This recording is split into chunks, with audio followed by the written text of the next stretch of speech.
Hi, my name's Heidi, and at 24, my parents made sure everyone at my college graduation knew I had what they called a joke degree.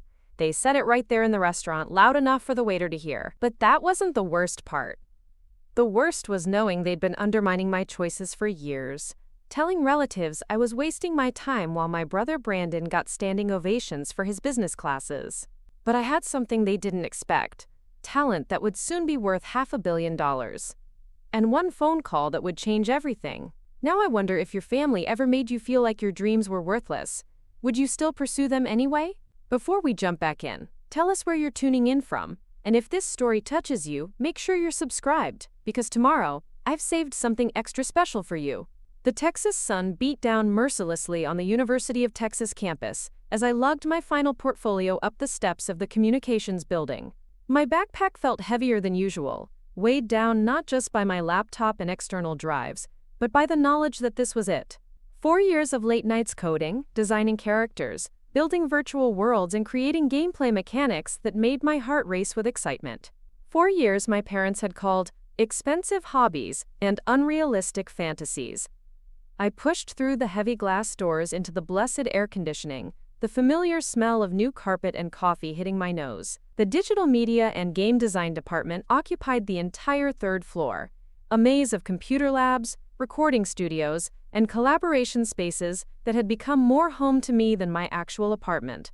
Students clustered around workstations, their screens glowing with animations, 3D models, and lines of code that would have looked like gibberish to most people but read like poetry to me. Professor Martinez stood at the front of Studio A, his salt and pepper beard framing a face that had seen countless students chase impossible dreams. Some made it, others didn't, but he treated every project with the same thoughtful attention. Today was different, though. Today was portfolio presentations, the culmination of everything we'd learned, everything we'd built, everything we'd poured our souls into for 4 years. My project sat on 3 external hard drives, tucked safely in my bag. Echoes of Tomorrow, a fully functional game prototype that combined environmental storytelling with adaptive artificial intelligence. Players navigated a post-climate change world where their choices didn't just affect the immediate story, but actually rewrote the game's underlying code, creating unique experiences for every player. I'd spent 18 months on it, coding until my eyes burned, designing until my wrist ached, testing and retesting until the mechanics felt perfect. The other students' presentations blurred together in my memory. There was Jake's racing game, polished and commercial-ready. Sarah's interactive art installation that responded to biometric data. Marcus's virtual reality experience that made you feel like you were swimming through a coral reef. All impressive, all the kind of work that made me proud to be part of this program. Then came my turn. I connected my laptop to the projector, my hands surprisingly steady despite the caffeine coursing through my veins. The opening screen of Echoes of Tomorrow filled the white wall, its haunting soundtrack filling the studio. I started explaining the core concept, the adaptive AI system, the branching narratives that changed based on player behavior patterns. But as I spoke, I noticed something in Professor Martinez's expression. Not just approval, but genuine excitement. The demo ran flawlessly. The AI responded to player choices in real time, the environmental storytelling unfolded organically, and the graphics engine I'd optimized myself rendered everything in stunning detail. When I finished, the room sat in complete silence for what felt like an eternity. Then Jake started clapping, followed by Sarah, then Marcus, until the entire class was on their feet applauding. Professor Martinez approached me as the other students packed up their things. "Heidi," he said, his voice carrying a weight I'd never heard before. "I need to speak with you privately. Can you stay after class?" I nodded, my heart hammering against my ribs. Preparing and narrating this story took us a lot of time, so if you are enjoying it, subscribe to our channel. It means a lot to us. Now, back to the story. Had I done something wrong? Was there a problem with my project? I watched my classmates file out, most stopping to congratulate me on the presentation, but my mind was already racing through possibilities. Professor Martinez waited until the last student left before closing the door. "In 23 years of teaching," he began, settling into a chair across from me, "I've seen maybe 5 projects that made me think this changes everything. Your adaptive AI system isn't just impressive for a student project, Heidi. It's genuinely innovative. The way you've solved the narrative branching problem, the optimization of the learning algorithms, the seamless integration with the graphics engine. This is professional level work. Beyond professional. I felt my cheeks flush. Thank you, Professor. I know it's not perfect, but I'm proud of what I accomplished. He shook his head. You're not understanding me. This isn't about pride or grades or even graduation. I want to make some calls. I know people in the industry who need to see this. Are you open to that? The question caught me off guard. You mean like job interviews? I mean like partnerships, investment opportunities. Heidi, what you've created here could be the foundation for something much bigger than a job. But first, I need you to promise me something. I leaned forward, suddenly very awake. What? Don't let anyone convince you this isn't valuable. Don't let anyone tell you that what you've built doesn't matter. I've seen too many talented students get talked out of their visions by people who don't understand what they're looking at. His words hit me like a physical blow. Because of course he was talking about my parents. He'd never met them, but somehow he knew. Maybe it was the way I'd deflected compliments all semester, or how I'd mentioned working night shifts to pay for my own equipment when the department's budget ran short. Maybe it was just the exhaustion that came from fighting for respect in your own family. That evening, I sat in my tiny apartment near campus, staring at the prototype files on my laptop screen. The place was a studio barely bigger than my childhood bedroom, with a Murphy bed, a desk I'd built from IKEA parts, and walls covered in concept art, flowcharts, and printed code snippets. Not exactly the kind of space that impressed parents who measured success in square footage and salary figures. My phone buzzed with a text from my mom. Graduation party planning meeting tomorrow at 2. Brandon's bringing his MBA portfolio to show everyone. Don't forget to dress nicely. I stared at the message, rereading it several times. Even now, less than 2 weeks before graduation, it was all about Brandon. His portfolio, his achievements, his future. I was an afterthought, a checkbox on the family obligation list. The contrast couldn't have been more stark. 2 hours ago, I'd been standing in front of a room full of my peers, presenting work that had genuinely excited my professor, work that might lead to opportunities I'd never imagined. Now I was back to being the disappointment, the one who'd chosen the impractical path, the daughter who'd wasted her college years on, quote, computer games. I pulled up the group chat with my college friends, most of whom had already graduated or were finishing up their own final projects. Jake was there, along with Sarah and Marcus from class, plus a few others from the program. Heidi, that presentation today was insane, Jake had written. Seriously, that AI system is next-level stuff. When you license that to a major studio, remember us little people. Sarah had added, Professor Martinez looked like he was watching someone discover fire.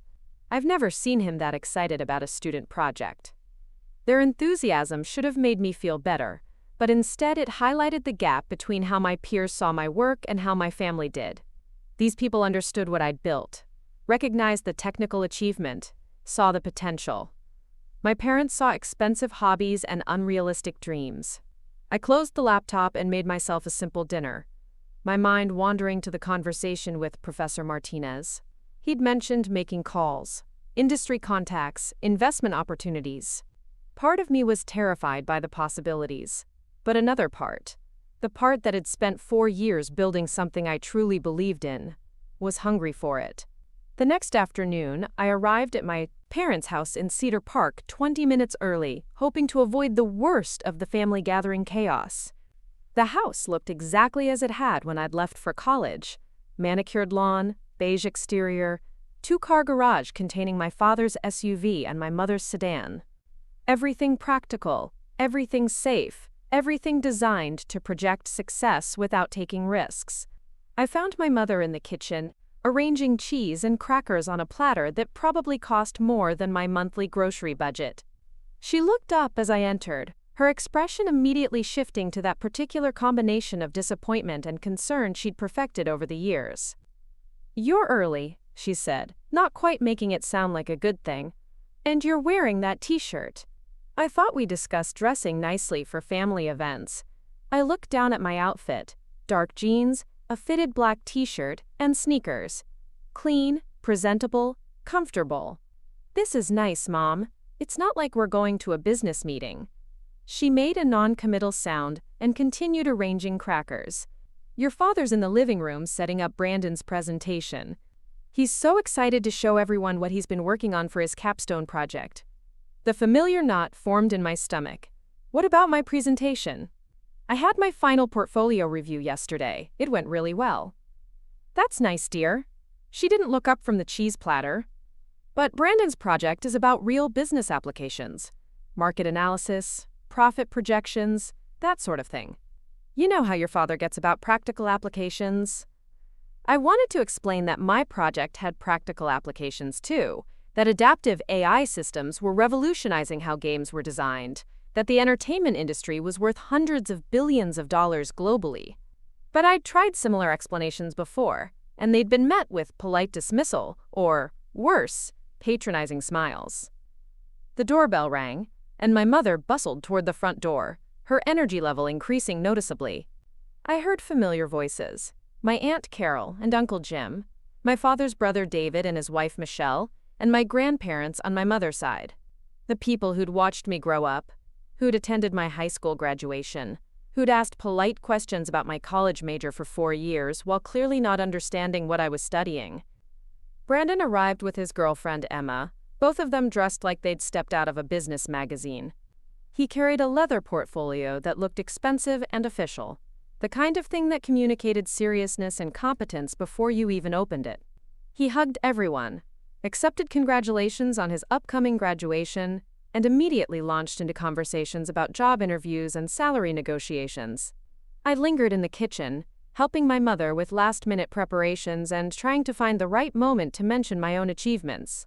But as the family gathered in the living room, it became clear that this wasn't going to be a celebration of both of us. This was Brandon's show, and I was expected to be an appreciative audience member. Before we eat, my father announced, his voice carrying the authority he'd developed over 25 years in middle management, Brandon has something exciting to share with everyone. The family settled into chairs and couches, all attention focused on my brother as he opened his portfolio. Charts and graphs emerged, printed on heavy paper and organized in clear plastic sleeves.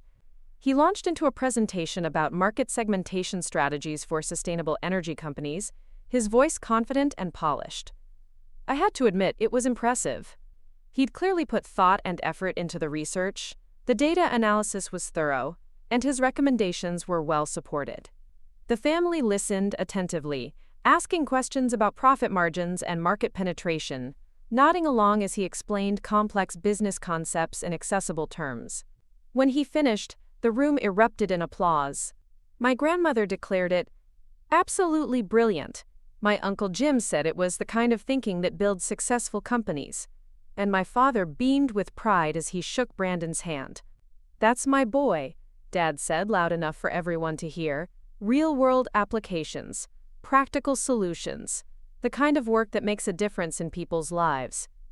I felt the familiar sting of the implied comparison. Brandon's work was real and practical and important.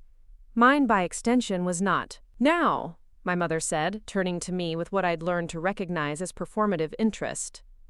"Heidi, didn't you say you had some school project to share too?" The way she said school project made it sound like I'd built a volcano for a science fair. I looked around the room at the expectant faces, most of them already showing signs of polite patience rather than genuine curiosity. "I had my final portfolio presentation yesterday," I began, my voice smaller than I'd intended. "It's a game prototype I've been working on for 18 months. It uses adaptive artificial intelligence to create personalized gameplay experiences." Blank stares. My Aunt Carol smiled encouragingly, but I could see in her eyes that she had no idea what I'd just said. "It's like," I tried again, "imagine if a video game could learn from how you play and change itself to match your preferences. The story, the challenges, even the game world itself adapts to create a unique experience for every player." My father cleared his throat. "That's interesting, honey, but what's the practical application? I mean, video games are fine as entertainment, but how does that translate to real-world value?" The question hit me like a slap. How could I explain that the gaming industry generated more revenue than movies and music combined? That adaptive AI I had applications in education, therapy, training simulations, and dozens of other fields. That what I'd built wasn't just a game, but a proof of concept for technology that could revolutionize how we interact with digital systems. Well, I started, but my Uncle David interrupted with a chuckle. I'm sure it's very impressive technically, Heidi, but let's be honest. Brandon's working on solutions for real businesses, real problems. That's the kind of work that builds careers. The room murmured agreement, and I felt my face flush hot. I looked at Brandon, hoping for some kind of support, but he was examining his portfolio, carefully not meeting my eyes. I think what your uncle means, my mother said in her diplomatic voice, is that some fields offer more stability than others. Brandon's degree opens doors to established industries, proven career paths. Your gaming thing, it's creative, but it's also risky. It's not just gaming, I said, my voice stronger now despite the burning in my chest. The AI system I developed has applications across multiple industries. My professor thinks it could be the foundation for something much bigger. My father made a dismissive gesture. Professors say a lot of things, honey. They live in academic bubbles. The real world is different. Besides, my grandmother added in her well-meaning way, you're still young. You have time to develop more practical skills. Maybe you could go back to school, get a business degree like Brandon. The suggestion hung in the air like a toxic cloud. 4 years of my life, dismissed as a false start. 4 years of learning, creating, building something I was genuinely proud of. Reduced to a mistake that could be corrected, with more practical education. I excused myself to the bathroom, needing a moment to collect myself before I said something I'd regret. In the mirror, I saw my father's eyes and my mother's stubborn chin, but also something else. A determination I'd inherited from my grandmother on my father's side, the one who'd started her own business when women weren't supposed to do such things. When I returned to the living room, the conversation had moved on to Brandon's job prospects and salary expectations. I sat quietly through the rest of the gathering, listening to discussions about his bright future while my own accomplishments faded into background noise. As the family began to leave, my Aunt Carol approached me with a sympathetic smile. Don't let them get to you, honey, she said quietly. I may not understand all that computer stuff, but I can see how passionate you are about it. That has to count for something. Her kindness almost made me cry. It was the first acknowledgement all afternoon that my work had value, that my passion mattered. I thanked her and helped my mother clean up, trying to process what had just happened. You know we're proud of you too, Mom said as we loaded the dishwasher. It's just that we want you to be realistic about your future. The creative fields are so competitive, so unstable. We don't want to see you struggle. I nodded, not trusting myself to speak, because I understood what she was really saying. They were proud of me for trying, but they expected me to fail. They saw my degree as an expensive experiment, my career aspirations as naive dreams that would eventually give way to practical reality. That night, back in my apartment, I sat at my desk staring at the echoes of tomorrow files. For the first time since I'd started the project, I wondered if everyone else was right. Maybe I was living in an academic bubble. Maybe the real world didn't have room for the kind of innovation I'd been chasing. My phone buzzed with a text from Professor Martinez. Heidi, I hope you're free tomorrow morning. I have someone I'd like you to meet. Sarah Williams from Nexus Interactive is flying in specifically to see your project. She's the CEO who greenlit the last 3 games that revolutionized the industry. I read the message 3 times, my heart rate increasing with each pass. Sarah Williams.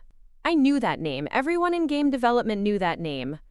She was the executive who'd taken risks on experimental projects that had become cultural phenomena, who'd built one of the most innovative gaming companies in the world. And she was flying to Austin to see my work. I stared at my reflection in the laptop screen, seeing not the disappointment my family had projected onto me, but the person who'd spent 18 months building something unprecedented. The person who'd solved technical problems that had stumped graduate students. The person whose professor had called her work genuinely innovative. Maybe the real world was bigger than my family's definition of it. Maybe there were people out there who understood what I'd built, who could see its potential. who valued innovation over safety. I texted Professor Martinez back. I'll be there. What time? His response came immediately. 9 a.m. And Heidi? Bring everything. All your files, all your documentation, all your code. This could be the conversation that changes everything.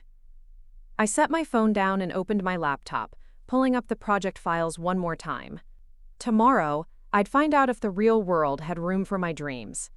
Tonight, I'd prepare to show someone who mattered exactly what I'd built. The apartment felt different somehow, charged with possibility. For the first time in months, I wasn't thinking about my family's expectations or their definitions of success. I was thinking about adaptive AI systems and revolutionary gameplay mechanics, and the kind of innovation that could reshape an entire industry. Tomorrow would tell me if I'd been chasing impossible dreams or if I'd been building the future. I barely slept that night, my mind racing between excitement about the meeting with Sarah Williams and the lingering sting of my family's dismissal. By 6 a.m., I was already showering, choosing my outfit carefully. Professional but not trying too hard. Confident but not arrogant. I settled on dark slacks, a crisp white button-down, and a blazer that had cost me a week's worth of grocery money but made me feel capable. The campus was unusually quiet as I walked to the communications building, my laptop bag feeling heavier than usual with the weight of possibility. I'd organized everything the night before: project files, documentation, code samples, even a written proposal outlining potential applications for the adaptive AI system.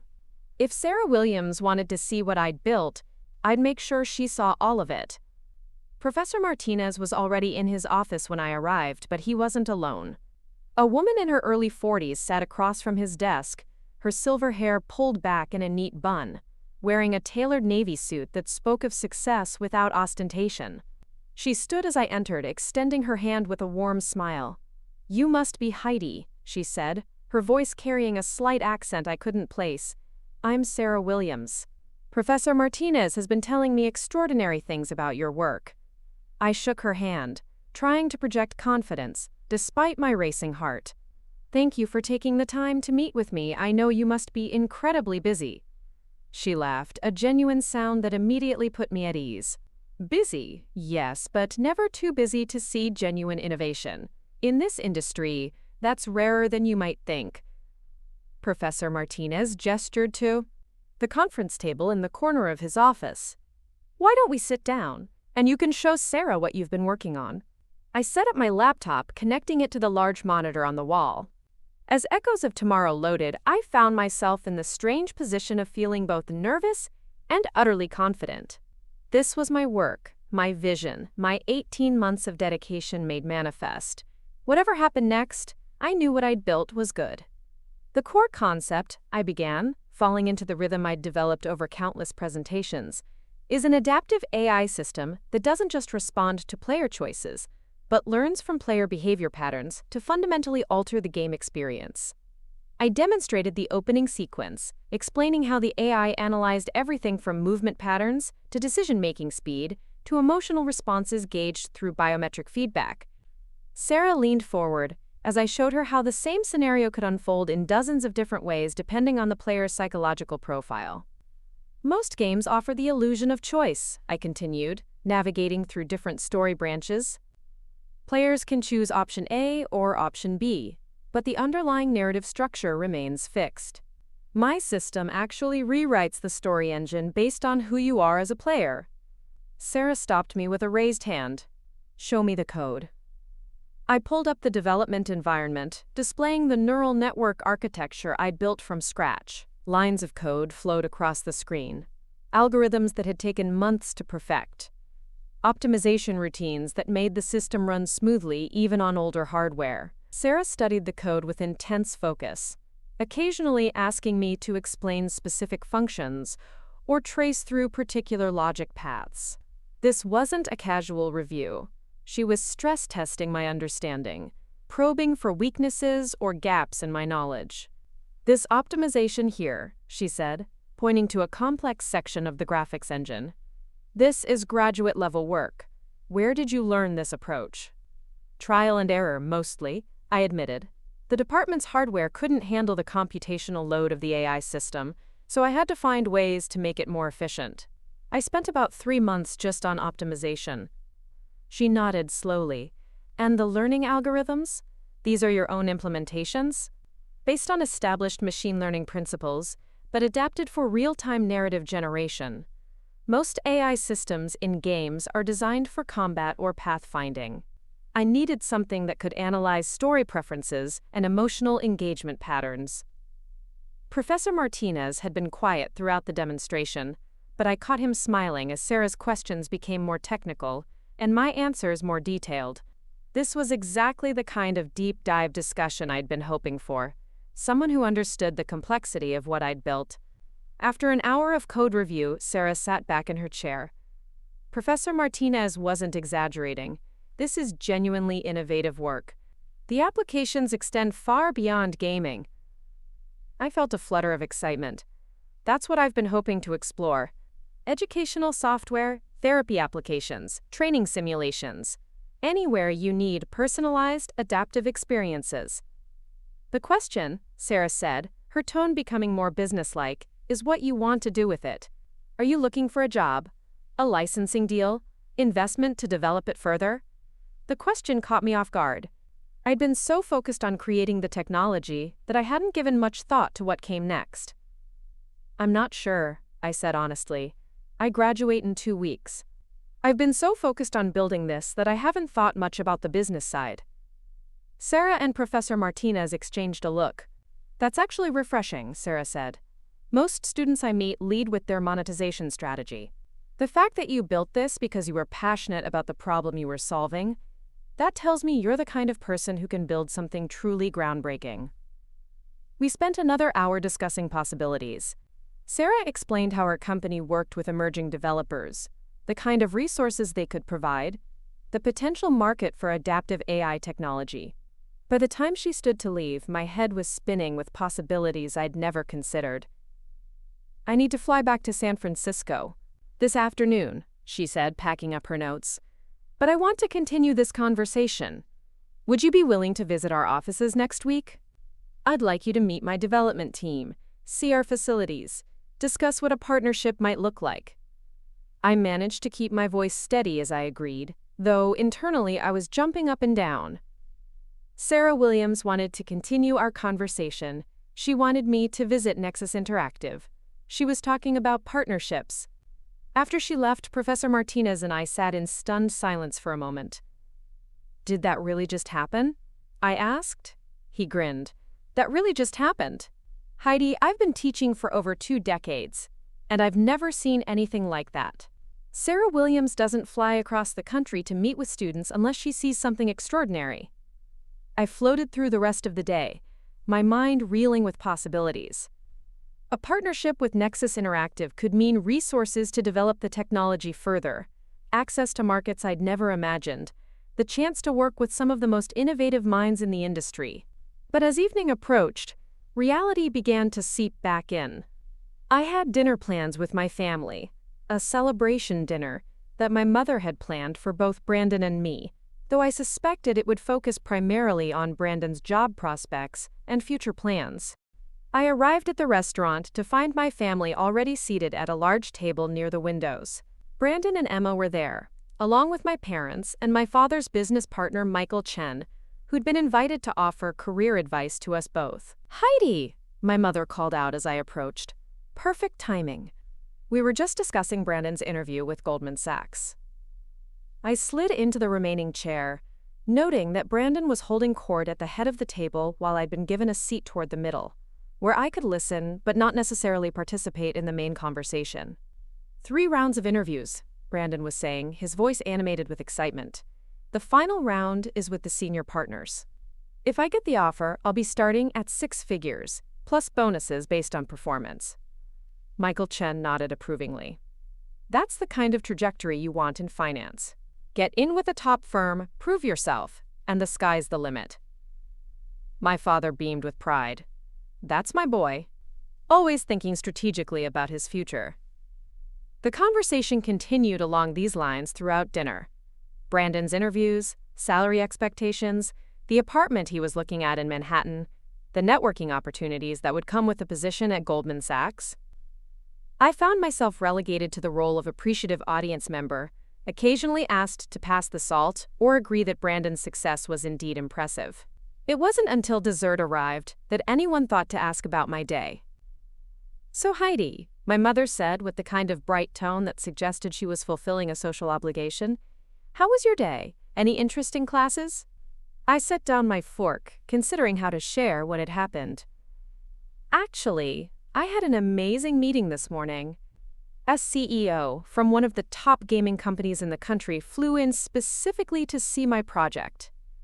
The table fell silent, not with interest, but with the kind of polite attention you give to someone who's about to say something you don't understand. "Sarah Williams from Nexus Interactive," I continued, my excitement bubbling over despite the lukewarm reception. "She spent 2 hours reviewing my code, asking technical questions, discussing potential applications. She wants me to visit their offices in San Francisco next week." Michael Chen cleared his throat. "That's nice, Heidi. Entertainment industry connections can be valuable for networking." The dismissal in his tone was subtle but clear. Entertainment industry connections. As if I were talking about getting tickets to a movie premiere rather than a business meeting with one of the most successful executives in tech. "It's more than networking," I said, trying to keep my voice level. "She's interested in the technology I've developed. The adaptive AI system has applications beyond gaming, education, therapy, training simulations. She thinks it could be the foundation for something much bigger." My father nodded with the kind of patient expression he used when I'd explained things he didn't quite understand. "That sounds very exciting, honey. But you know how these things go. Big companies make lots of promises to young people. You have to be realistic about what might actually come of it." The words hit me like a physical blow. Here I was, sharing what might be the most significant opportunity of my life, and his immediate response was to caution me against getting my hopes up. "Besides," my mother added, "even if something came of it, the gaming industry is so unstable. All those companies that were hot one year and gone the next. At least with Brandon's path, he's building on proven foundations." Emma, who worked in marketing and had been mostly quiet throughout dinner, finally spoke up. "Actually, the gaming industry is incredibly stable now. It's worth more than movies and music combined. Some of the biggest companies in the world are gaming companies." I felt a flash of gratitude toward her, but my father was already waving off her comment. "Sure, the big established companies. But all these little startups, these indie developers, that's not a stable career path. That's gambling with your future." "Nexus Interactive isn't a startup," I said, my voice tighter than I intended. "They're one of the most successful companies in the industry. They've been around for over a decade." Michael Chen leaned forward with a patronizing smile. "Heidi, I don't mean to be discouraging, but I've seen a lot of young people get caught up in the excitement of creative industries. The reality is that there are very few positions at the top, and most people end up struggling to make ends meet. Unlike finance," Brandon added with a laugh, "where the path to success is much clearer." The comparison was implicit but obvious. Brandon was taking the smart, practical, proven path to success. I was chasing dreams in an unstable industry, setting myself up for disappointment. I looked around the table, seeing my family through new eyes. These people who claimed to love me, who said they wanted what was best for me, were systematically undermining my confidence at what should have been a moment of celebration. "Sarah Williams didn't fly across the country to meet with me because she was being polite," I said, my voice steady despite the fire building in my chest. "She came because she recognized something valuable in my work, something that could be worth millions of dollars." The silence that followed was deafening. My parents exchanged one of their looks, the kind that said they were dealing with a delusional child who needed to be gently brought back to reality. "Millions of dollars," my father repeated slowly, as if tasting the words. "Honey, I think you might be getting carried away. These big executives are very good at making people feel special. That's how they get talent to work for cheap." The condescension in his tone was unmistakable. He wasn't just questioning my business judgment, he was questioning my intelligence, my ability to recognize when I was being manipulated. "You know what?" I said, standing abruptly. I think I should go. I have a lot of work to do before my trip to San Francisco. My mother looked genuinely concerned. Heidi, please don't be upset. We're just trying to help you keep your expectations realistic. We don't want to see you get hurt. What would hurt, I said, my voice quiet but firm, is if I let other people's fears keep me from pursuing the biggest opportunity of my life. I left money on the table for my portion of the dinner and walked out, leaving my family in stunned silence. As I drove home, I replayed the conversation in my head, feeling the familiar sting of their dismissal, but also something new, a clarity about the choice I faced. I could listen to them, let their fears become my fears, their limitations become my limitations. I could turn down Sarah Williams' invitation, graduate quietly, and find a practical job that would meet with their approval. Or I could trust my own judgment, believe in my own abilities, and pursue the opportunity that had literally flown across the country to find me. Back in my apartment, I pulled up my email and began composing a message to Sarah Williams, confirming my visit to San Francisco and thanking her for the opportunity. As I typed, I felt something shifting inside me, a recognition that this was bigger than just a business meeting. This was about whether I was going to let other people define my worth and my potential, or whether I was going to claim my own space in the world. I hit send and closed my laptop, feeling more certain than I had in months. Whatever happened in San Francisco, I would know that I'd been brave enough to find out. The next morning, I woke to my phone buzzing with a text from Brandon. Sorry about last night. Dad can be a bit much sometimes. Good luck with your San Francisco thing. It was a small gesture, but it meant something. Maybe my family's dismissal wasn't about me at all. Maybe it was about their own fears, their own limitations, their own inability to imagine possibilities beyond their narrow definition of success. I spent the day preparing for my trip, researching Nexus Interactive, practicing my presentation, and trying to imagine what it would feel like to walk into their offices as a potential partner rather than a desperate job seeker. But as the week progressed, the distance between my family's expectations and my growing confidence only widened. My mother called twice to ask if I was sure about this California trip, noting that plane tickets were expensive, and I should be focusing on practical job applications. My father sent me a LinkedIn article about the gig economy trap and the importance of stable employment with good benefits. The message was clear. They still saw my opportunity as a risky distraction from the serious business of building a conventional career. By the time I boarded the plane to San Francisco, I felt like I was flying not just to a business meeting, but toward a different version of myself, one who didn't need anyone else's permission to pursue excellence. The Nexus Interactive offices occupied 3 floors of a sleek building in Soma, all glass and steel and creative energy. Sarah Williams met me in the lobby, and as we rode the elevator to the development floor, I felt my nervousness transforming into excitement. I want you to meet some people, she said as we walked through open concept spaces filled with developers, designers, and artists working on projects that would shape the future of interactive entertainment. Then we'll talk about what comes next. What came next, I realized, was entirely up to me. My family had spent years telling me what wasn't possible, what wasn't practical, what wasn't safe. But here I was, walking through the offices of one of the most innovative companies in the world, being treated as an equal rather than a dreamer. The question wasn't whether I was good enough for this opportunity. The question was whether I was brave enough to claim it. The Nexus Interactive offices buzzed with an energy I'd never experienced before. Developers hunched over multiple monitors, their screens filled with intricate code and stunning 3D models. Artists sketched character designs on digital tablets while sound engineers fine-tuned audio in soundproof booths. The air hummed with creativity and ambition, a stark contrast to the sterile corporate environment I'd imagined. Sarah led me through the maze of workstations, stopping occasionally to introduce me to team members. "This is Heidi," she'd say, "the student I was telling you about, the one with the adaptive AI system."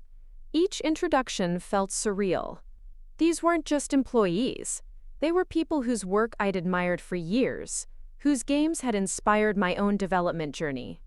And here they were, looking at me, not as a starstruck student, but as a potential colleague. "Your reputation precedes you," said David Kim, the lead AI programmer whose work on procedural storytelling had revolutionized narrative design. "Sarah's been raving about your approach to adaptive learning algorithms. I tried to play it cool, but inside I was screaming." David Kim knew who I was. He'd been talking to Sarah about my work. This was actually happening. We ended up in a conference room with floor-to-ceiling windows overlooking the San Francisco skyline. Sarah sat across from me, her expression serious but not unkind. "I've been thinking about our conversation all week," she began. "The technology you've developed, it's not just impressive for a student project. It's genuinely breakthrough work that could reshape how we think about interactive media." I felt my heart hammering against my ribs. "Thank you. I'm still processing that someone of your caliber is taking it seriously." "Here's what I'm thinking," Sarah continued, pulling out a tablet and sliding it across the cross table. "We've been working on something we call Project Meridian, a next-generation gaming platform that personalizes experiences based on player psychology. We've been struggling with the AI component for over a year." I looked at the screen, seeing concept art and technical specifications for what appeared to be a revolutionary gaming system. The scope was massive, not just a single game, but an entire platform that could host multiple experiences, all powered by sophisticated AI. "Your adaptive system could be the missing piece," Sarah said. "But here's the thing, this isn't about hiring you as a junior developer, this is about partnership. We want to license your technology, but we also want you involved in the development process. Full creative control over the AI architecture." The words hit me like a physical force. Partnership. Creative control. This wasn't just a job offer. It was recognition that what I'd built had value, that my vision mattered. "What would that look like, practically?" I asked, trying to keep my voice steady. Sarah opened a leather folder and pulled out a contract. "Initial licensing fee of $2 million for the core technology. Ongoing royalties based on platform performance. Full-time position as lead AI architect with equity participation. And here's the kicker. If Project Meridian performs as we expect, we're looking at a platform that could be worth $500 million within 3 years." I stared at the numbers on the page, my brain struggling to process them. $2 million. $500 million. These weren't the modest salaries and gradual career progression my family had envisioned for me. These were life-changing sums that would put me in an entirely different economic category. "I need you to understand," Sarah continued. "This isn't guaranteed money. We're betting on technology that doesn't exist yet, on a market that's still emerging. But if we're right, if your AI system can do what we think it can do, this could be the foundation for something unprecedented." I thought about my family's dinner conversation, their warnings about getting my hopes up, their insistence that I was being naive about the realities of the industry. They'd seen Sarah's interest as polite networking, my excitement as youthful delusion. "Can I ask you something?" I said, looking up from the contract. "Why me? You have teams of experienced developers, unlimited resources. Why partner with someone who's not even graduated yet?" Sarah smiled, and for the first time since I'd met her, she looked almost maternal.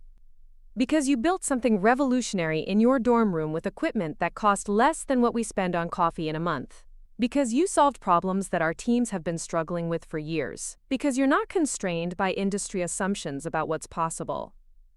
She leaned forward, her expression intensifying. "The best innovations come from outside the establishment, from people who don't know what they're supposed to be unable to do. You built your system because you believed it was possible, not because market research told you there was demand for it."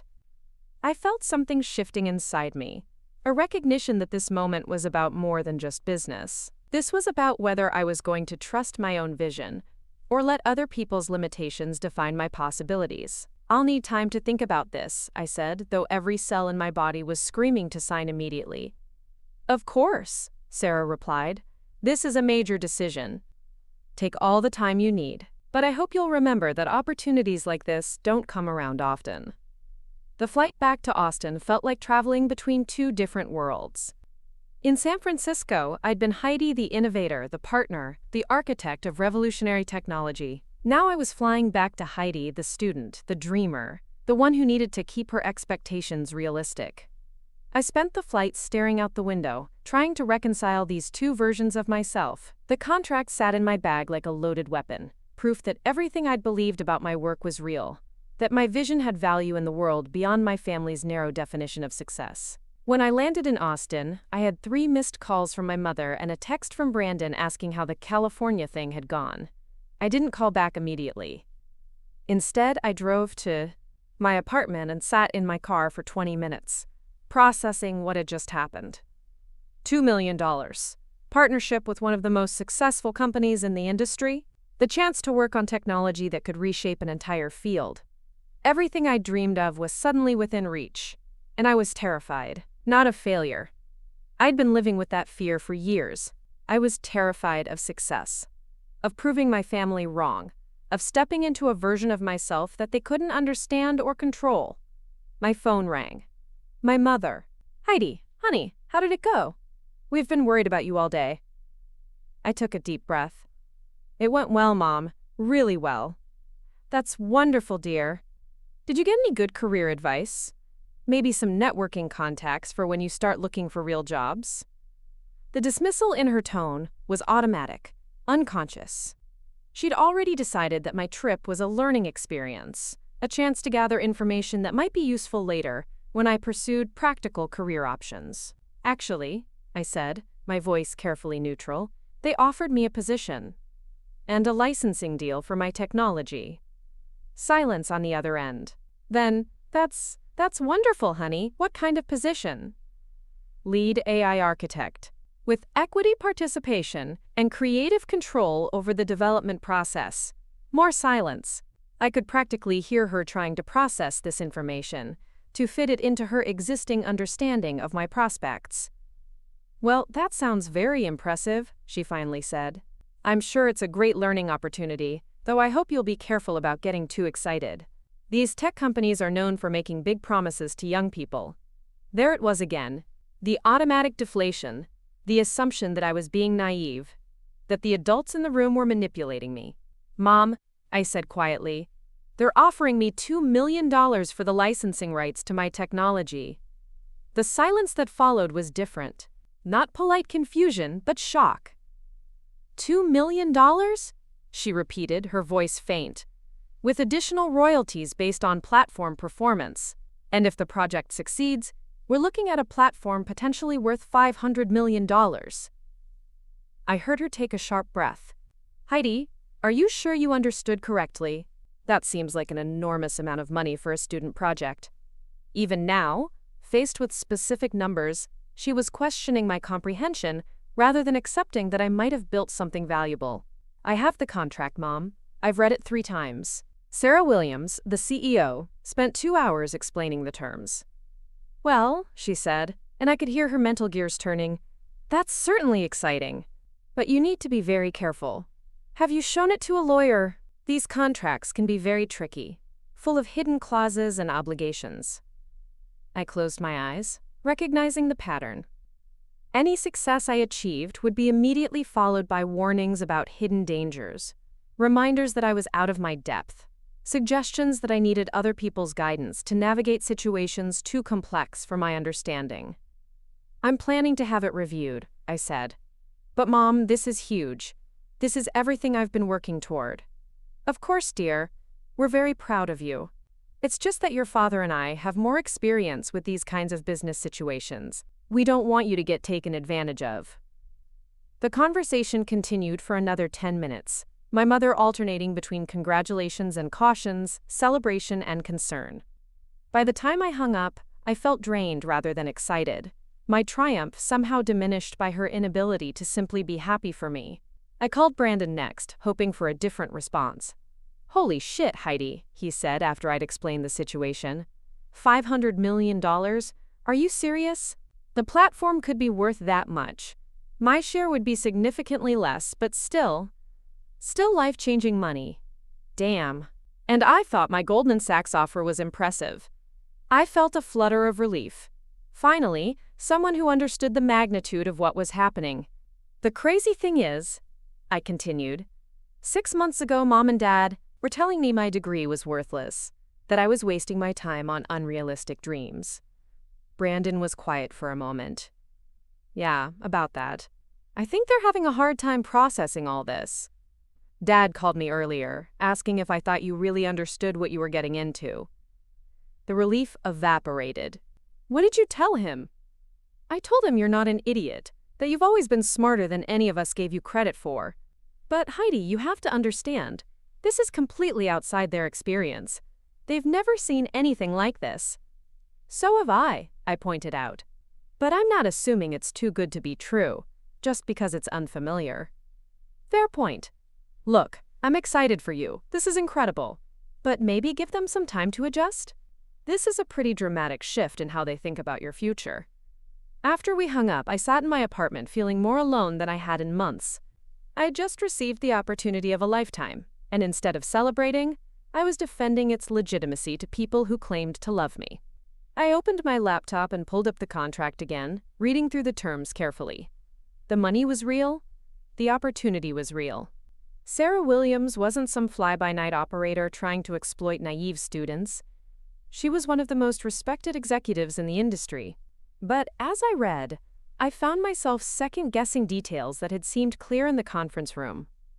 Was the equity participation as valuable as it seemed? Were the royalty terms fair? Was I really qualified for the position they were offering? My family's doubts were becoming my doubts, their fears becoming my fears. I could feel my confidence eroding, replaced by the familiar anxiety of not being good enough, not being smart enough, not being experienced enough to navigate this situation. I closed the laptop and walked to the window, looking out at the Austin skyline. In the distance, I could see the university campus where I'd spent 4 years building something I believed in, where professors and classmates had recognized my work as exceptional, where I'd proven to myself that I could solve problems, create innovations, push boundaries. My phone buzzed with a text from Professor Martinez. How did it go? Sarah called me this afternoon. She's very excited about the partnership possibility. I called him immediately, needing to talk to someone who understood both the technology and the industry. Heidi, he answered on the first ring. I've been waiting all day to hear from you. Sarah said the meeting went extraordinarily well. It did, I said, and for the first time all day I felt genuinely excited again. They want to license my technology and offer me a position as lead AI architect. The numbers are incredible. That's fantastic. I'm so proud of you. This is exactly the kind of opportunity your work deserves. Professor, I said, my voice uncertain, is this really happening? I mean, am I really qualified for this kind of position? The money seems almost too good to be true. He was quiet for a moment. Heidi, have you been talking to your family about this? The question caught me off guard. Yes, why? Because 6 hours ago, you were confident and excited. Now you sound like you're questioning everything. That's not about the opportunity, that's about other people's reactions to it. His words hit me like a slap. He was right. I'd left San Francisco feeling like I could conquer the world. It was only after talking to my family that I'd started doubting myself. They're just trying to protect me, I said weakly. Are they? Or are they trying to protect themselves from having to reconsider their assumptions about your capabilities? The question hung in the air between us. I'd never thought about it that way, that my family's doubts might be about their own limitations rather than mine. Let me ask you something, Professor Martinez continued. When you built your adaptive AI system, did you do it because you thought it would impress people? Or did you do it because you believed it was possible? Because I believed it was possible, I answered immediately. And when Sarah Williams offered you this partnership, was she trying to be nice to a student? Or was she recognizing the value of what you'd built? She was recognizing the value. Then why are you questioning it now? What's changed between this morning and this evening? I felt something crystallizing in my mind. Nothing had changed. Except other people's reactions. The technology was the same. The opportunity was the same. My capabilities were the same. Only my confidence had wavered, undermined by people who couldn't see past their own fears and limitations. You're right, I said quietly. I'm letting their doubts become my doubts. Heidi, I've been in this industry for over 20 years. I've seen genuine innovation, and I've seen hype. What you've built is the real thing. Sarah Williams didn't fly across the country and offer you millions of dollars because she was being polite. She did it because you've created something extraordinary. After we hung up, I sat in the growing darkness of my apartment, thinking about the choice in front of me. I could listen to my family's fears, turn down the opportunity, and spend the rest of my life wondering what might have been. Or I could trust my own judgment, believe in my own abilities, and step into a future that was bigger than anyone had imagined for me. I opened my laptop again and pulled up the contract. This time, I didn't read it with fear or doubt. I read it with the eyes of someone who understood her own worth, who recognized that she'd built something valuable, who was ready to claim her place in the world. The terms were fair. The opportunity was real. The only question was whether I was brave enough to take it. I picked up my phone and called Sarah Williams. "Sarah, it's Heidi. I've reviewed the contract, and I'm ready to move forward. When do we start?" Her laughter was warm and genuine. "I was hoping you'd say that. How soon can you get back to San Francisco? We have a lot of work to do." As I booked my flight, I felt something I hadn't experienced in months, complete certainty that I was making the right decision. Not because it was safe or practical or approved by my family, but because it was true to who I was and what I'd built. Tomorrow, I would call my parents and tell them about my decision. I would face their concerns and their doubts with the confidence of someone who knew her own worth. Tonight, I would celebrate the fact that I'd chosen to trust myself over their fears. The future was uncertain, but it was mine to shape. And for the first time in my life, that felt like enough. The news broke on a Tuesday morning that would change everything. I was sitting in my new office at Nexus Interactive, 3 weeks into my role as lead AI architect, when my phone started buzzing with notifications. TechCrunch, Wired, The Wall Street Journal, all reporting the same story that would send shockwaves through the gaming industry, and more importantly, through my family's carefully constructed narrative about my unrealistic dreams. Nexus Interactive announces revolutionary AI platform in $500 million deal, read the headline that appeared on my phone screen. Below it, a smaller subheading that made my heart race. Partnership with 24-year-old Texas graduate Heidi Matthews sets new standard for adaptive gaming technology. I stared at the screen, reading my own name in publications I'd been following for years. This wasn't some small trade publication or university newsletter. This was mainstream tech press, the kind of coverage that reached millions of readers, including everyone back home in Austin who'd dismissed my work as expensive hobbies and unrealistic fantasies. Sarah Williams appeared in my doorway, holding a tablet and grinning like someone who'd just won the lottery. "Have you seen the coverage?" she asked, though my expression probably gave away the answer. "This is surreal," I managed to say, scrolling through article after article. They're calling it a, quote, breakthrough in interactive AI, and a, quote, paradigm shift in personalized entertainment. "Because it is," Sarah said, settling into the chair across from my desk. "The pre-orders started this morning. We've already hit 50,000 units, and the platform doesn't even launch for another 6 months."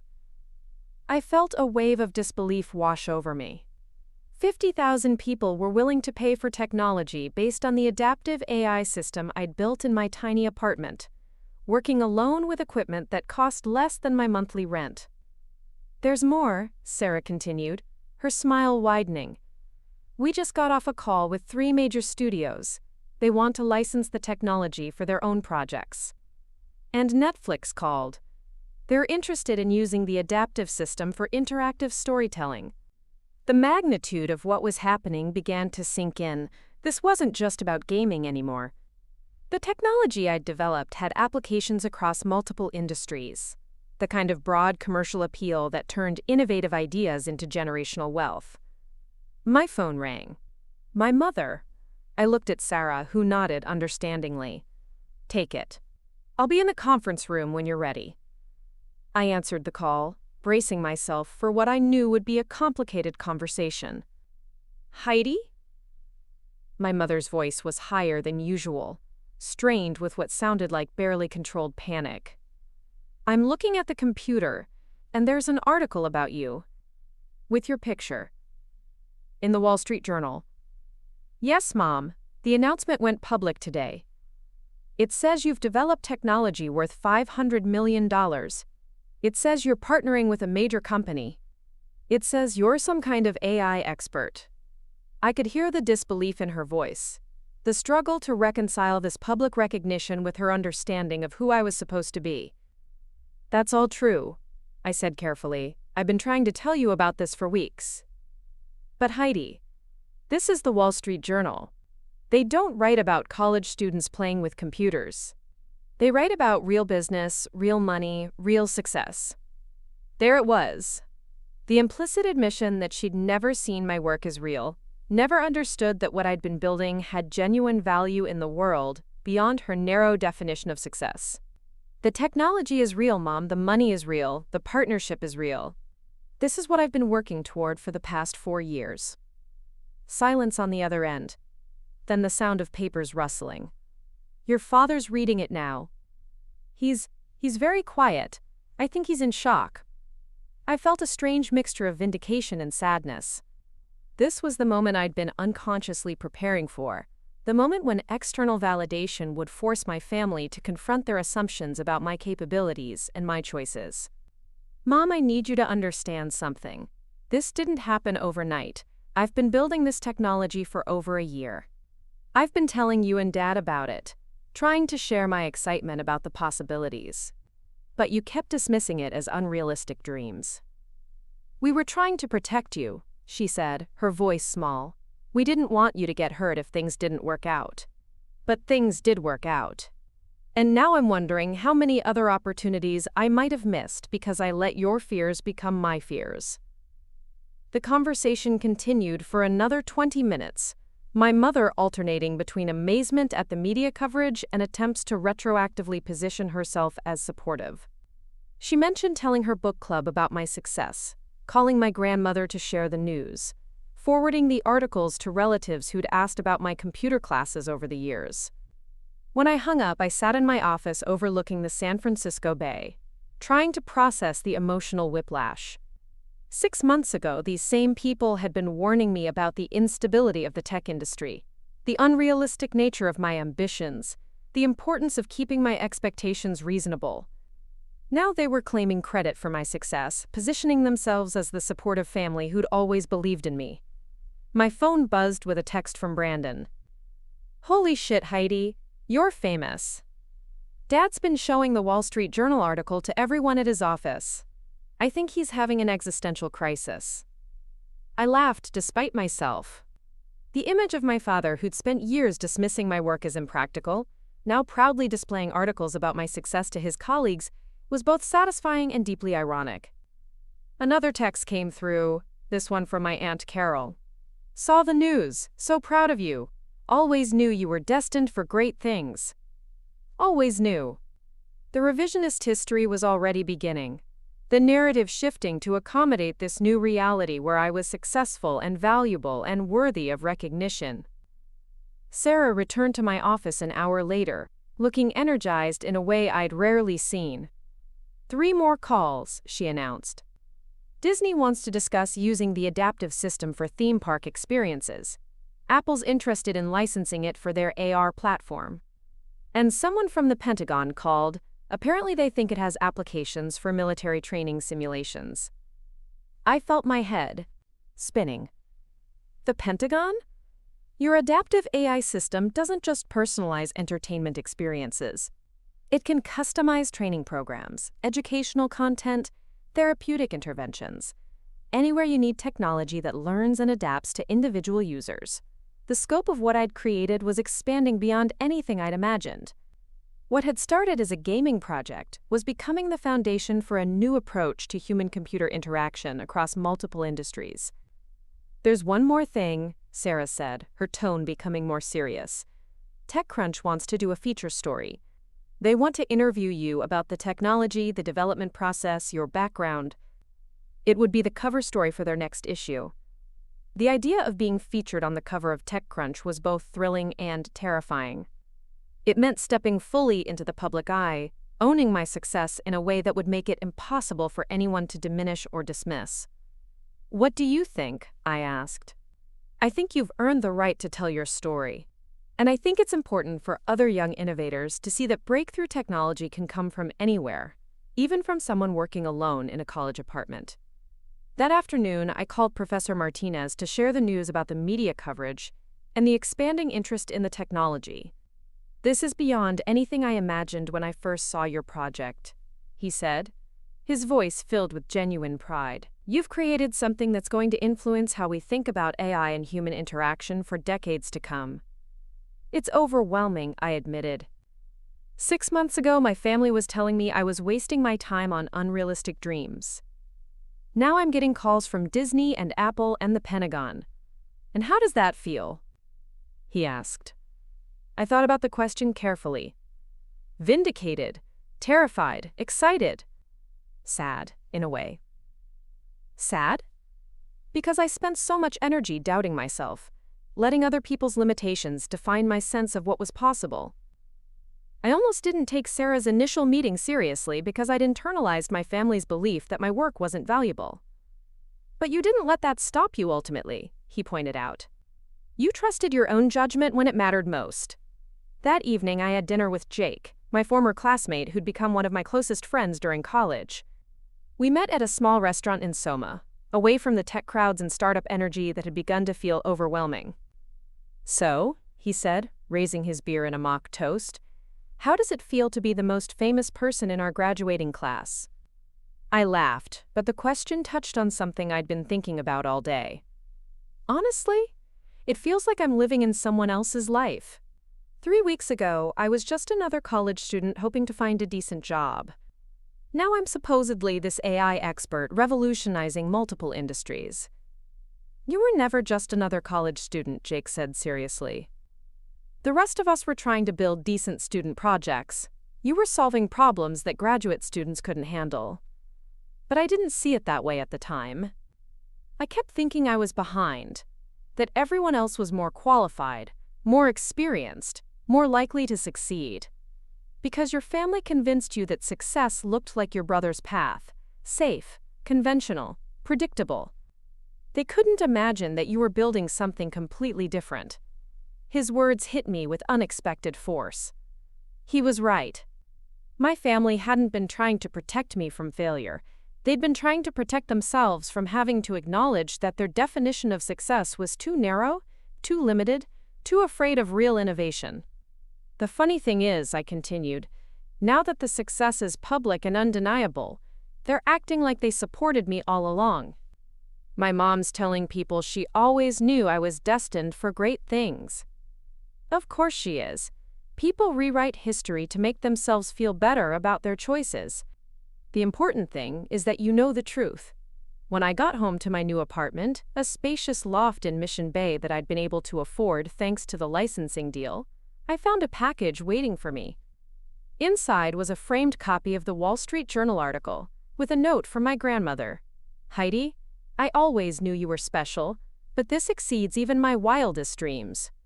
Your grandfather would be so proud. Love, Grandma." I stared at the framed article, my own face looking back at me from the pages of one of the most prestigious business publications in the world. The headline read, "The 24-year-old who's revolutionizing AI," with a subheading that described me as the gaming industry's newest visionary. My phone rang. My father. "Heidi," he said, his voice unusually formal. "I owe you an apology." The words caught me off guard. In 24 years, I could count on one hand the number of times my father had apologized to me about anything. "Dad, you don't." "No, I do. I've been reading about your work, trying to understand what you've built.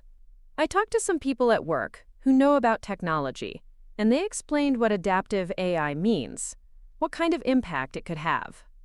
I waited, not sure where this was going. "I didn't understand," he continued. "I thought you were playing with computers, making games. I didn't realize you were creating something that could change entire industries." I tried to explain it, I said quietly, multiple times. But you and Mom kept dismissing it as impractical dreams. "I know, and I'm sorry. I let my own fears and limitations blind me to what you were accomplishing. I was so focused on conventional success that I couldn't see you were building something unprecedented."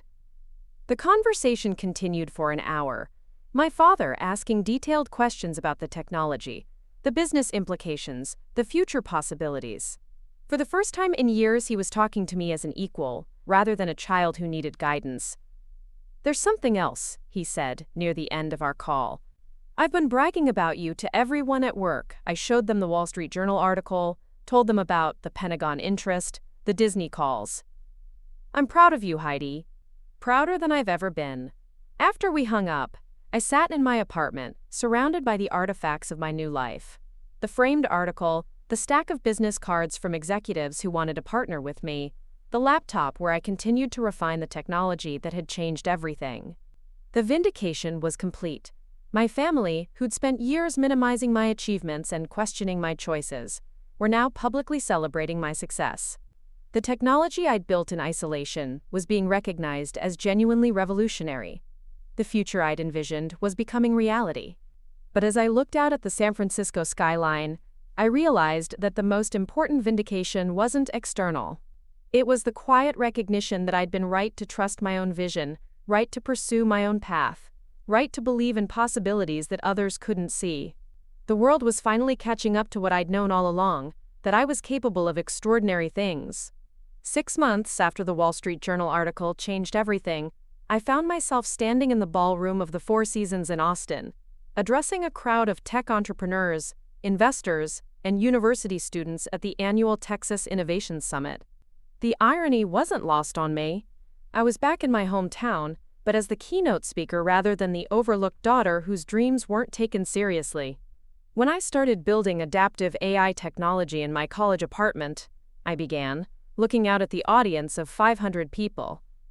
I wasn't thinking about revolutionizing industries or creating billion-dollar platforms. I was simply trying to solve a problem that fascinated me: how to make technology truly responsive to individual human needs. From the front row, I could see my parents sitting with expressions I'd never seen before. Not the polite attention they'd given my college presentations, but genuine engagement, pride mixed with something that looked like awe. My mother held her phone up, recording my speech, while my father sat forward in his chair, hanging on every word. The transformation in our family dynamic had been gradual but profound. What started with my father's apologetic phone call had evolved into regular conversations about my work, my vision for the future, and the broader implications of AI technology. My mother, who'd spent years warning me about the instability of creative careers, now introduced me to her friends as my daughter, the AI innovator. "The most important lesson I've learned," I continued, "is that breakthrough innovation often comes from refusing to accept limitations that others impose on us. When people tell you something is impossible, unrealistic, or impractical, they're usually describing their own boundaries, not yours." The audience applauded, but I was thinking about the journey that had brought me to this moment. The licensing deal with Nexus Interactive had been just the beginning. Over the past 6 months, the adaptive AI platform had exceeded every projection, generating over $200 million in revenue and spawning partnerships with companies across multiple industries. Netflix had launched their first fully adaptive interactive series, where the storyline changed based on viewer psychology and preferences. Disney was incorporating the technology into their theme parks, creating personalized experiences that adapted to each guest's interests and emotional responses. The Pentagon had funded a military training program that used adaptive AI to customize combat simulations for individual soldiers. But perhaps most significantly, the technology had opened doors I'd never imagined. Harvard Business School had invited me to guest lecture on innovation and entrepreneurship. Stanford had offered me a position as a visiting researcher. 3 different venture capital firms had approached me about funding my next project. The girl who'd been told her degree was worthless now had more opportunities than she could pursue.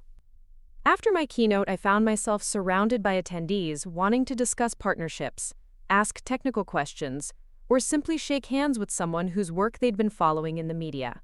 Among them was Dr. Rebecca Chen, a professor from UT's computer science department who'd been following my career. "I've been assigning your TechCrunch interview to my AI students," she said. "They're fascinated by your approach to adaptive learning algorithms. Would you consider coming to speak to our graduate program?" I agreed. amused by the thought of returning to my alma mater as a guest lecturer. The university where I'd been just another student was now treating me as an expert worth studying. As the event wound down, my family approached with expressions that ranged from proud to slightly overwhelmed.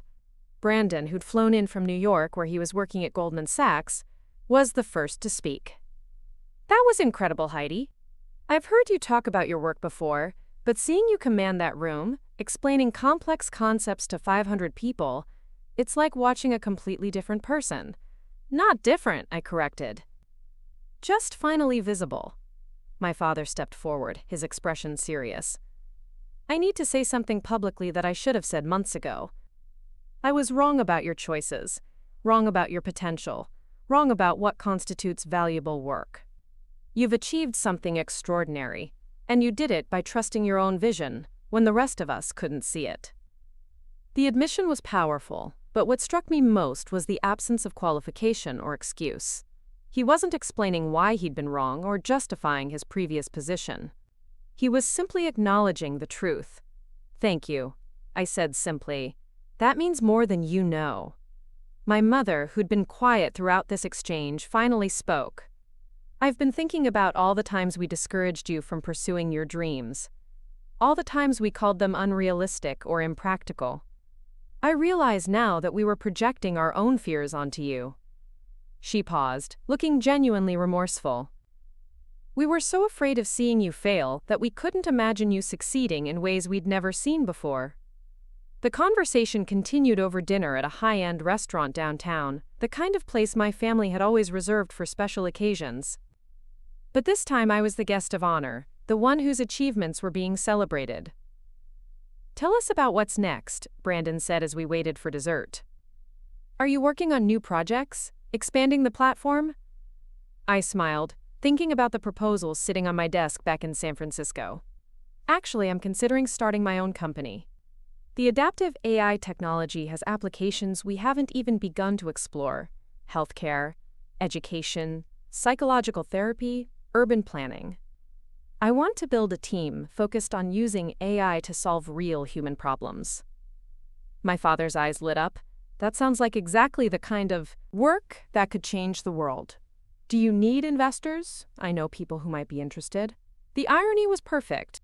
The man who'd spent years questioning my business judgment was now offering to help me raise capital for my next venture. "I might take you up on that," I said. "But first, I need to figure out exactly what I want to build." 3 weeks later, I was back in San Francisco, sitting in my office at Nexus Interactive, reviewing proposals from potential team members who wanted to join my new venture. The response had been overwhelming: PhD researchers from MIT, senior engineers from Google and Apple, designers from the most innovative studios in the world. Sarah Williams knocked on my door, carrying 2 cups of coffee and wearing the expression of someone who had significant news to share. "I just got off the phone with the board," she said, settling into the chair across from my desk. "They've approved the spin-off proposal. If you want to start your own company, Nexus will provide initial funding and maintain a partnership for the gaming applications." I felt a surge of excitement mixed with terror. This was it, the opportunity to build something entirely my own, to pursue the vision that had been growing in my mind for months. "There's one condition," Sarah continued. "They want you to stay on as a consultant for the gaming platform. Your technology is too valuable to lose completely." Of course, I agreed immediately. This platform wouldn't exist without Nexus taking the initial risk. Over the next month, I found myself in a whirlwind of activity that would have been unimaginable a year earlier. Lawyers helped me structure the new company, which I named Adaptive Systems. Accountants set up financial frameworks for managing the initial funding.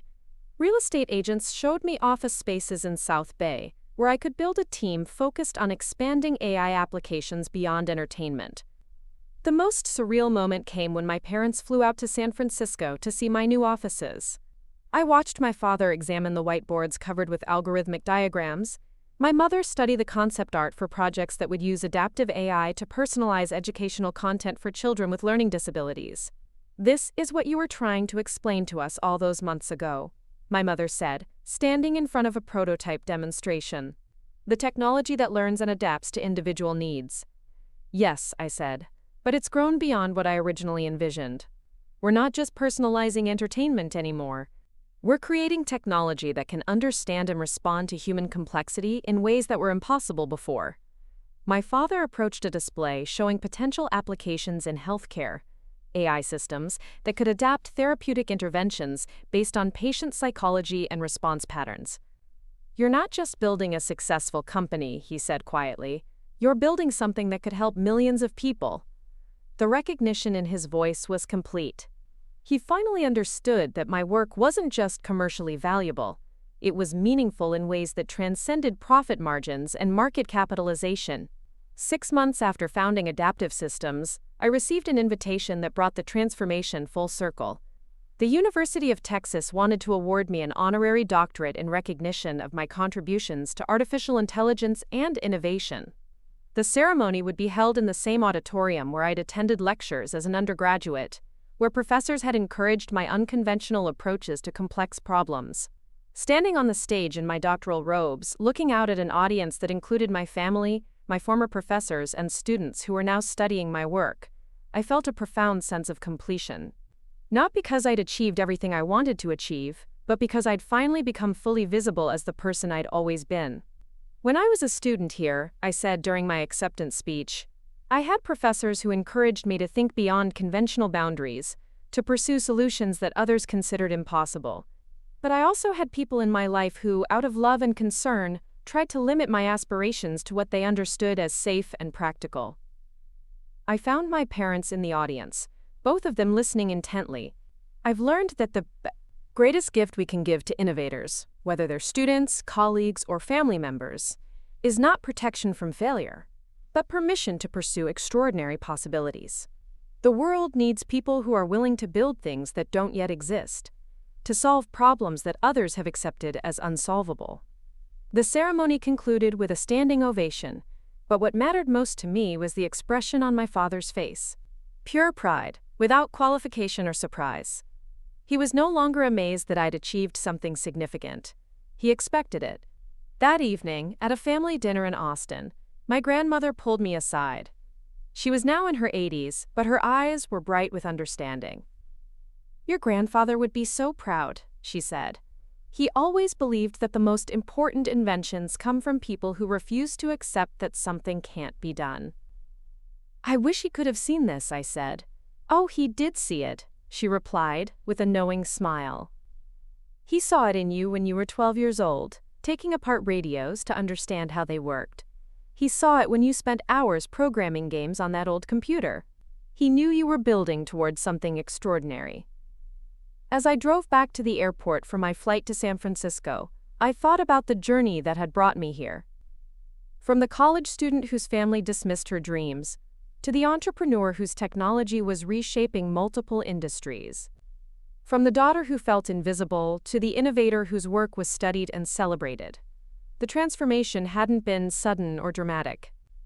It had been gradual, built on thousands of small decisions to trust my own vision over others' limitations, to pursue possibilities that others couldn't see, to believe in my own capabilities even when the people closest to me couldn't.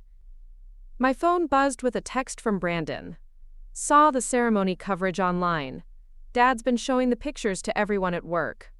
Pretty sure he's told your story to every person in his office building." I smiled, remembering the man who'd once questioned whether my degree had any practical value.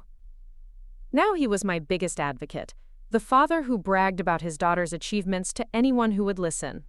But the most important transformation wasn't in how others saw me. It was in how I saw myself. I was no longer the girl who needed external validation to believe in her own worth. I was the woman who'd learned to trust her own vision, to pursue her own path, to build something unprecedented. The future stretched ahead, filled with possibilities I was only beginning to imagine. Adaptive Systems had contracts with major hospitals to develop personalized therapy programs. Educational institutions wanted AI tutors that could adapt to individual learning styles. Urban planners were interested in technology that could optimize city services based on resident needs and preferences. But beyond the business opportunities and financial success, I discovered something even more valuable. I'd learned that the greatest innovations come not from accepting the world as it is, but from insisting on the world as it could be. As my plane lifted off from Austin, I looked down at the city where I'd grown up, where I'd been told my dreams were unrealistic, where I'd learned to believe in possibilities that others couldn't see. Soon, I'd be back in San Francisco, building technology that would change how humans interact with artificial intelligence, creating solutions to problems that hadn't even been fully identified yet. The girl who'd been told her degree was worthless had become the woman whose work was reshaping the future. And this was just the beginning. Up next, you've got two more standout stories right on your screen. If this one hit the mark, you won't want to pass these up. Just click and check them out.